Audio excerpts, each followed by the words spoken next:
Kesempatan kali ini, kita akan belajar mengenai konsep ijtihad dan bermazhab. Sebelum kita masuk kepada konsep ijtihad dan bermazhab, alangkah baiknya kita mengetahui tentang kompetensi dasarnya terlebih dahulu.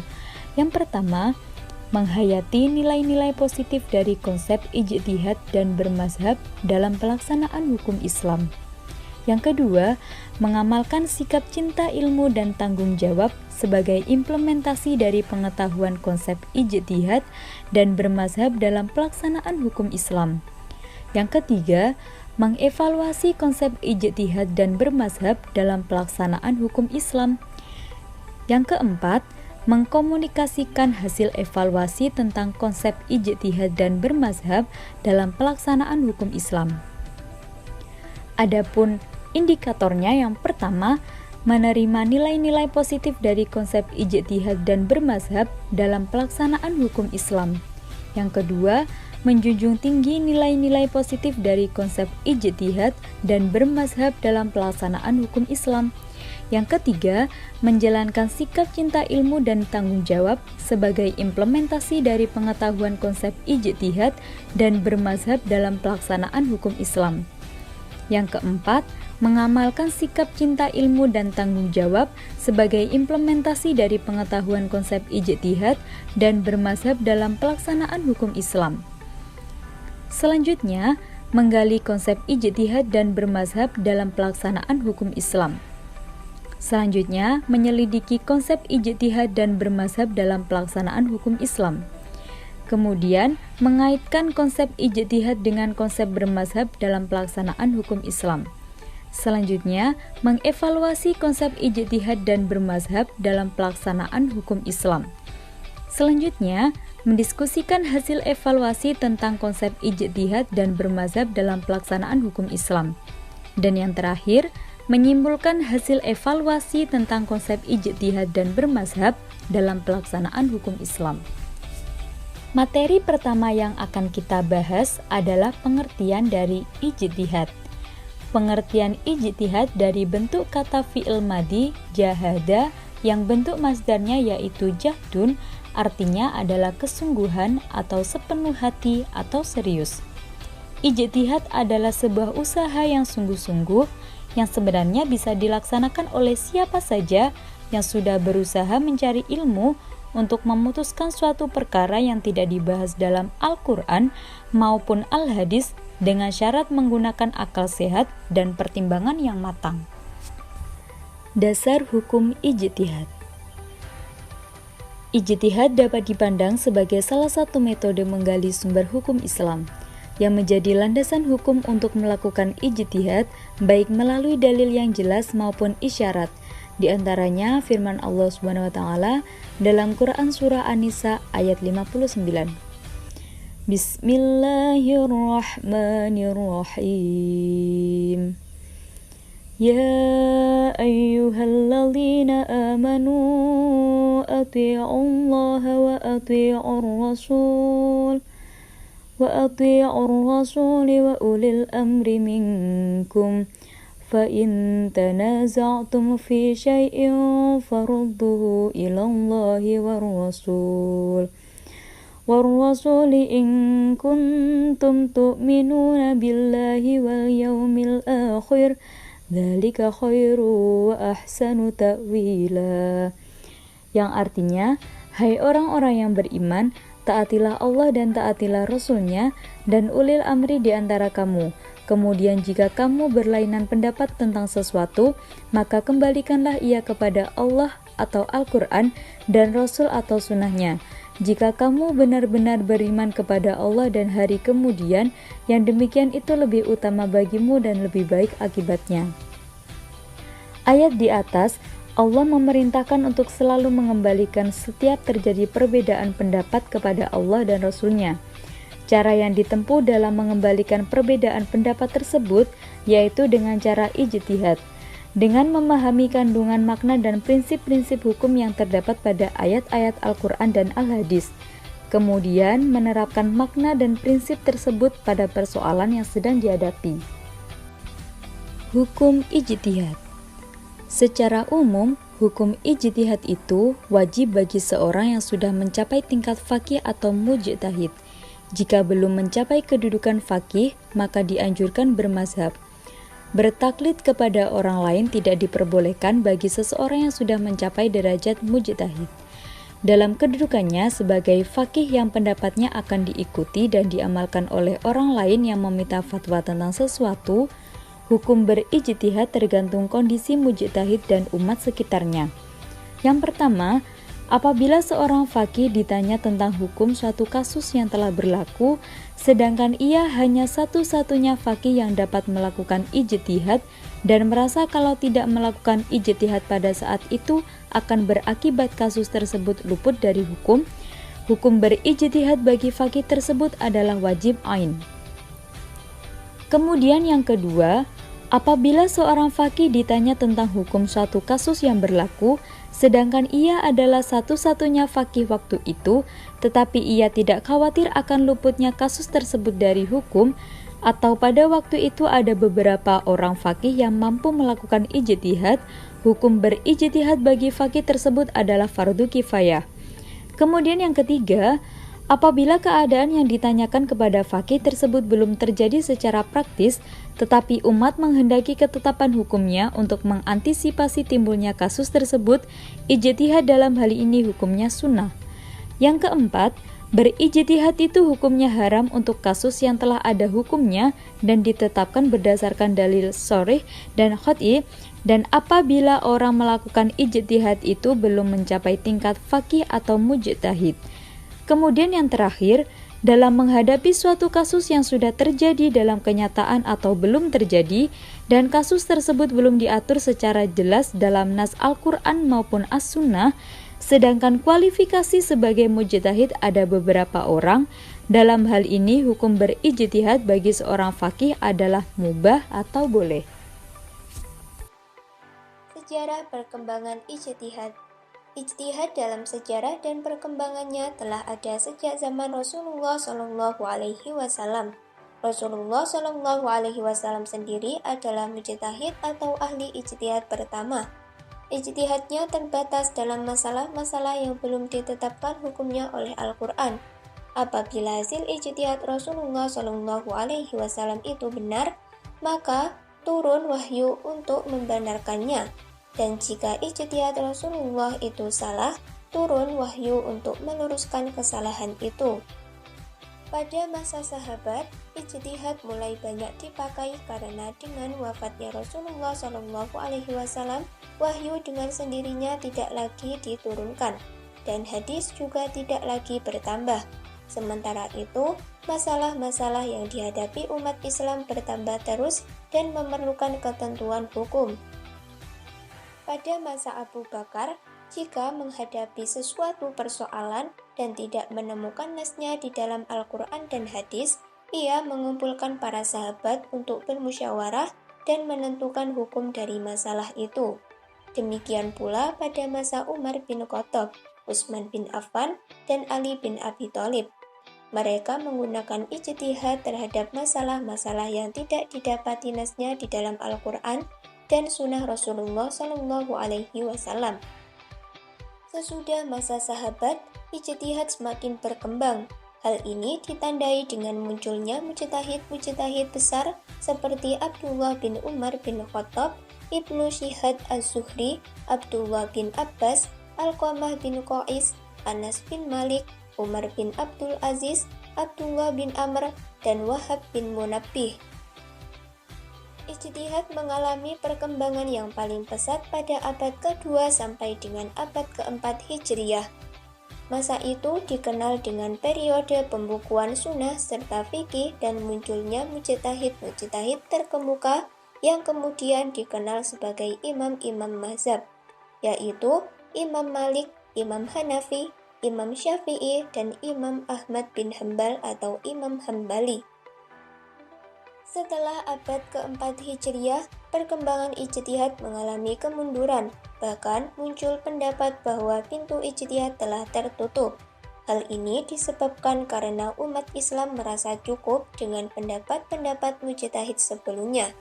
Di samping itu, tidak ada lagi muncul mujtahid yang memiliki kemampuan dan keunggulan. Syarat-syarat menjadi mujtahid. Syarat menjadi mujtahid atau orang yang melakukan ijtihad yaitu yang pertama, bahwa dia Islam dan merdeka. Yang kedua, bahwa dia telah balik dan berakal serta mempunyai intelijensi yang tinggi.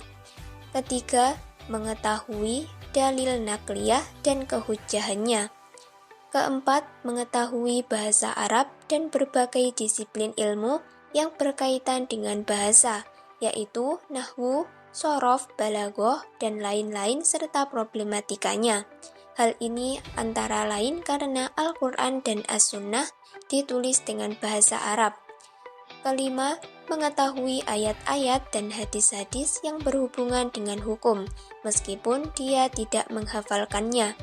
Yang keenam, mengetahui ilmu usul fikih, karena ilmu inilah yang menjadi dasar dan tiang pokok bagi orang yang melakukan ijtihad. Yang ketujuh, mengetahui nasi dan mansuh, supaya dia jangan sampai berpegang pada nas yang telah dinasah. Yang kedelapan, mengetahui permasalahan yang sudah ditetapkan melalui ijma' ulama. Ijtihadnya tidak bertentangan dengan ijma'. Kitab yang dapat dijadikan rujukan diantaranya Maratib al-Ijma'. Yang kesembilan, mengetahui sebab turun asbabun nuzul suatu ayat dan sebab turunnya asbabul wurud suatu hadis. Begitu juga syarat-syarat hadis mutawatir dan hadis ahad. Yang terakhir, mengetahui mana hadis sahih dan hadis dhaif, serta keadaan perawinya. Dalam hal ini, pada masa sekarang, cukup berpegang pada keterangan para ahli hadis atau muhaddisin, seperti Imam Ahmad bin Hambal, Imam Bukhari, Imam Muslim, dan sebagainya. Tingkatan mujtahid. 1. Mujtahid mutlak atau mujtahid mustaqil, yaitu seseorang mujtahid yang mempunyai pengetahuan lengkap untuk berinstibat dengan Al-Quran dan Al-Hadis dengan menggunakan kaidah mereka sendiri dan diakui kekuatannya oleh orang-orang alim. Para mujtahid ini yang paling terkenal adalah Imam Mazhab 4. Menurut Al-Suyuti, tingkatan ini sudah tidak ada lagi. 2. Mujtahid muntasib atau mujtahid ghairu mutlak, yaitu orang yang mempunyai kriteria seperti mujtahid mutlak. Dia tidak menciptakan sendiri kaidah-kaidahnya, tetapi mengikuti metode salah satu imam mazhab. Mujtahid ini dapat juga disebut sebagai mutlak muntasib, tidak mustakil, tetapi juga tidak terikat dan tidak dikategorikan taklid kepada imamnya. Untuk yang ketiga, mujtahid fil mazhab atau mujtahid tahrij, yaitu mujtahid yang terikat oleh mazhab imamnya.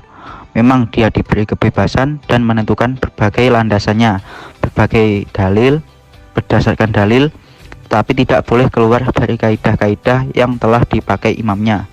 Di antara Hasan bin Zaid dari golongan Hanafi, Ibnu Qayyim dan Ashhab dari golongan Maliki, serta Al-Buwaiti dan Al-Muzani dari golongan Syafi'i tingkat mujtahid. 4. Mujtahid tarjih, yaitu mujtahid yang belum sampai derajatnya pada mujtahid tahrij, tetapi menurut Imam Nawawi dalam kitab Majmu', mujtahid ini sangat faqih, hafal kaidah-kaidah imamnya, mengetahui dalil-dalilnya dan cara memutuskan hukumnya, dan dia tahu bagaimana cara mencari dalil yang lebih kuat dan lain-lain. Akan tetapi kalau dibandingkan dengan tingkatan mujtahid di atas dalam mengetahui kaidah-kaidah imamnya, ia tergolong masih kurang di antara Abu Ishaq al-Shirazi dan Imam al-Ghazali.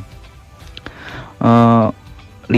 Mujtahid fatwa, yaitu orang yang hafal dan paham terhadap kaidah-kaidah imam mazhab, mampu menguasai permasalahan yang sudah jelas atau yang sulit. Dia masih lemah dalam menetapkan suatu putusan berdasarkan dalil serta lemah dalam menetapkan qiyas. Pengertian mazhab. Mazhab menurut pengertian bahasa adalah pendapat, kelompok, aliran yang bermula dari pemikiran menurut istilah ijtihad seorang imam dalam memahami suatu hukum fikih. Pada dasarnya, mazhab-mazhab itu timbul antara lain karena perbedaan dalam memahami Al-Quran dan Al-Hadis yang tidak bersifat absolut. Perbedaan-perbedaan mengenai maksud ayat-ayat zanni adalah atau ayat-ayat pengertiannya masih dapat ditafsirkan adalah salah satu sebab timbulnya mazhab-mazhab dan aliran-aliran dalam Islam. Dasar hukum bermazhab. Bermazhab itu sangat penting bagi seorang mukmin agar pemahaman dan praktik agamanya benar. Ada 4 mazhab yang dapat diikuti dalam segi penafsiran Al-Quran, hadis, dan menjelaskan kebenaran agama Islam, yaitu Imam Syafi'i, Imam Maliki, Imam Hanafi, dan Imam Hambali. Selanjutnya, klasifikasi bermazhab. Klasifikasi yang pertama, taklid. Taklid mempunyai arti menurut bahasa, mengikuti, meniru, dan membuat tiruan. Secara istilah, ada beberapa ahli yang menafsirkannya, antara lain 1. Al-Ghazali, menerima ucapan tanpa hujjah. Yang kedua, Al-Asnawi, mengambil perkataan orang lain tanpa dalil. Yang ketiga, Ibnu Subki, mengambil suatu perkataan tanpa mengetahui dalil. Ada 3 lapis umat Islam sehubung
mardudun illa sahibu hadzal qabri. Artinya, setiap kita semuanya tertolak kecuali penghuni kubur ini. Yang dimaksud Nabi Muhammad sallallahu alaihi wasallam. Pesan yang ketiga, Imam Syafi'i. Mathalul ladzi yat'lubul ilma bila hujjatin kamathali hatibi laili yahmilu huzmatan wa fihi af'a taladza'uhu wa huwa la tadri. Artinya, perumpamaan orang yang mencari ilmu tanpa hujjah atau alasan, seperti orang yang mencari kayu di waktu malam. Ia membawa kayu-kayu, sedang di dalamnya ada seekor ular yang mengantuk, dan ia tidak tahu. Pesan yang keempat, Imam Hambali. Wa tuqalliduni wa la tuqallidu.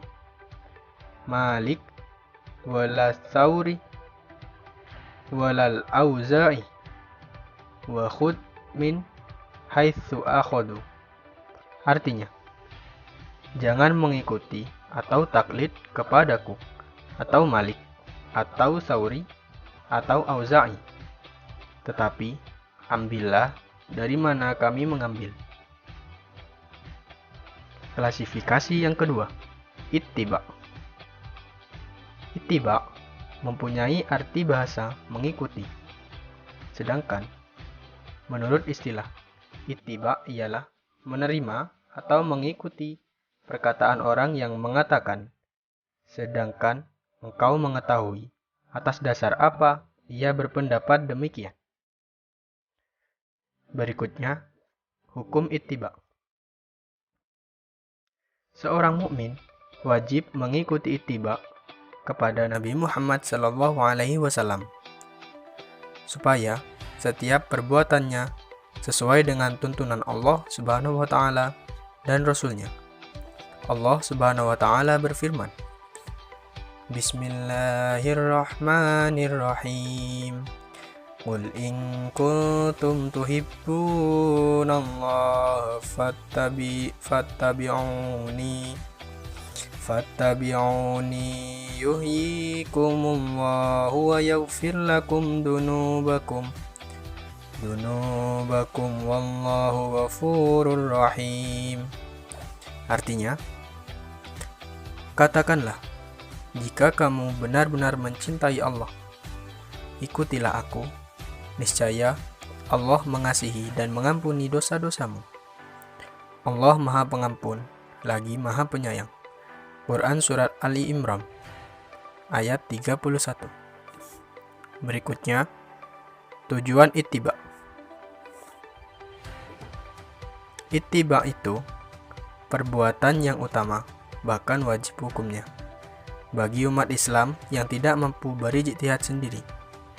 Tujuannya ialah agar setiap orang yang beriman atau mukmin dapat mengamalkan ajaran agama Islam berdasarkan pengertian dan kesadaran diri. Klasifikasi yang ketiga, talfiq. Talfiq adalah beramal dalam urusan agama dengan berpedoman kepada petunjuk beberapa mazhab. Berikutnya, syarat bertalfiq. Ada 2, yakni 1.